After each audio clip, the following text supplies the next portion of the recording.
Today's video, we're going to go ahead and introduce integrals, and this is just going to be a very brief and basic introduction to both indefinite integrals and definite integrals. And so when we were working with differential calculus and we had a function, so we have a function over here, f, right? We have the graph of this function.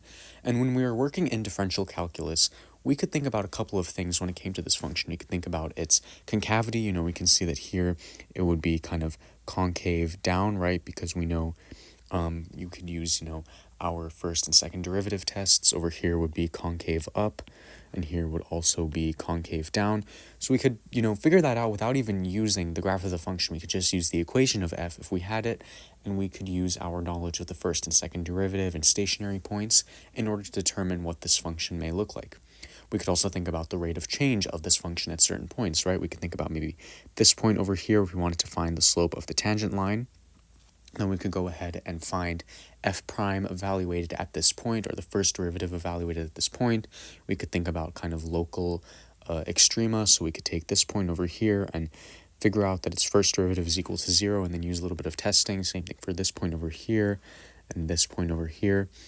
And the point is, in general, we can do a lot of different things using differential calculus, right? We can think about rates of change, we can think about extrema, about concavity, and really just generally analyze functions very much using differential calculus.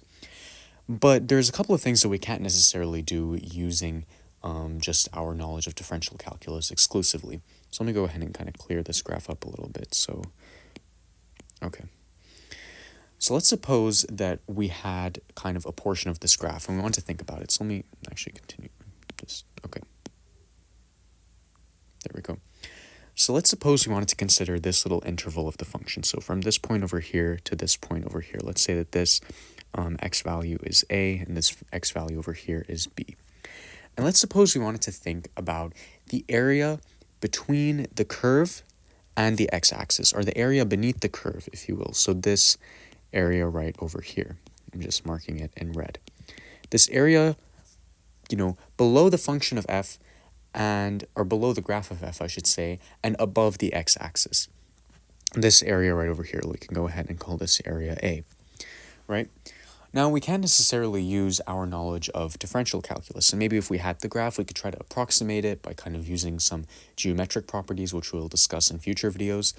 But if we wanted to get a very accurate kind of answer of what this area is, then what we would need to use is the integral. And so we would say that the area over here is given by the integral from a to b of f of x dx, right? And this is what we would refer to as a definite integral. This is a definite integral, right? And the reason why we say it's a definite integral is because we have two bounds of integration. We're integrating over a definite interval, right? So we're integrating from a to b. So that's our lower bound, right? This would be our lower bound, and this is our upper bound, right?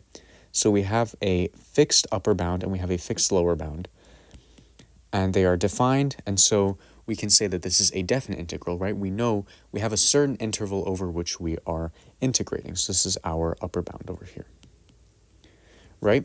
And we're integrating the function f. So this is our function that we're integrating. We refer to this as the integrand, or integrand. I don't know how to, integrand, I don't even think I spelled that right, but nonetheless. And then this dx over here, this is just a differential, right? It's a differential, which we're familiar with from differential calculus, of course. And it essentially tells us what variable we are integrating with respect to.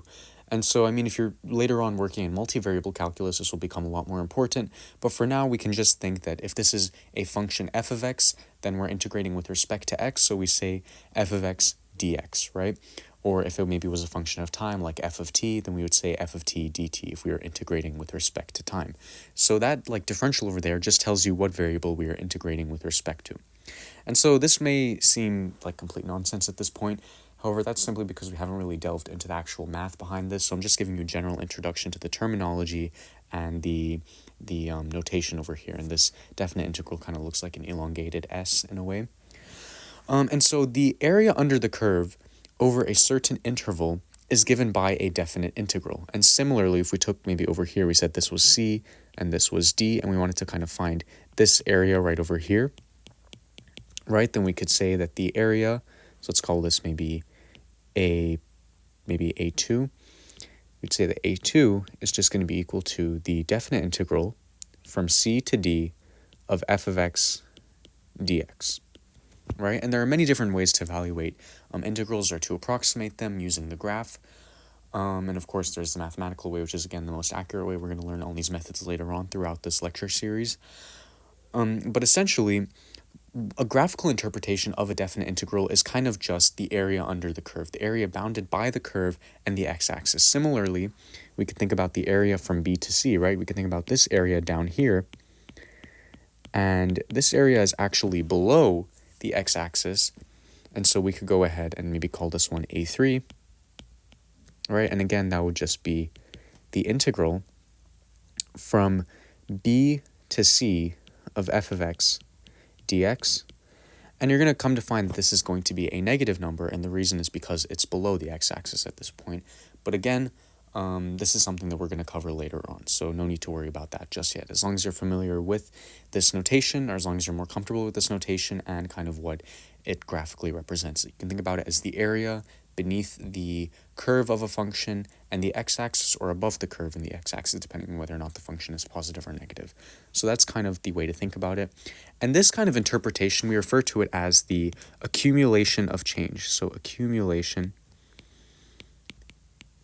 of change. So it's the accumulation of change of a function, right? And if we were to think about, the derivative interpretation, like if we were to take, let me take a different point. If we were to take this point over here and try to find the slope of the tangent line, the derivative would give us the rate of change, right? So df by dx is the rate of change, And so we now have two interpretations. We have the derivative as the rate of change, and we have the integral, or the definite integral, as the accumulation of changes. Basically think about how much the function changed, over time, let's say, or over our independent variable. And we're going to explore this kind of interpretation of integrals a little bit later on. But the point is, we just need to think about the definite integral as the accumulation of change over a certain interval of the x-axis, or of the independent variable axis, while the derivative is the rate of change of the function at a particular point. Now, what about the other kind of integral, right? We have the definite integrals, and then we have the indefinite integrals. And so let's say that we have a function g of x over here, and we define it as df by dx, so it's the derivative of f with respect to x for some function f of x. Then a general form of g of x, and you're going to see what I mean later on when I say general form of g of x. A general way to write g of x would be, a general way to write f of x would be that f of x is equal to the indefinite integral of g of x with respect to x. Again, this is our integrand. This is our indefinite integral, and the reason why we say it's indefinite is because we don't have any bounds of integration. This is our indefinite integral. And again, we are integrating with respect to x. This is our differential over here. Right? And so the way to think about it, and again, we're going to explore all these interpretations a little bit later on, the way to think about an indefinite integral is kind of the function. So if we have a function f, and we define g of x to be equal to f prime, then the definite integral, or the indefinite integral of g of x is going to be f, right? So we can think about it kind of as the antiderivative, or like the inverse derivative, if you will, the antiderivative. And again, we're going to explore all of this. I keep saying that, but we're going to explore all this a little bit later on, again, as long as you're just familiar with this notation over here. So we had above the definite integral, which we kind of could interpret as the accumulation of change of a function over a certain interval. And below we have the indefinite integral, which is kind of just the antiderivative of our function, right? And so you can also think about it as like the inverse derivative, essentially, is one way you can think about it. And so that's going to be it for now. I mean, this is just a very brief and basic introduction to integrals. In the next video, we're going to go ahead and look at how we can evaluate integrals graphically using our knowledge of geometry.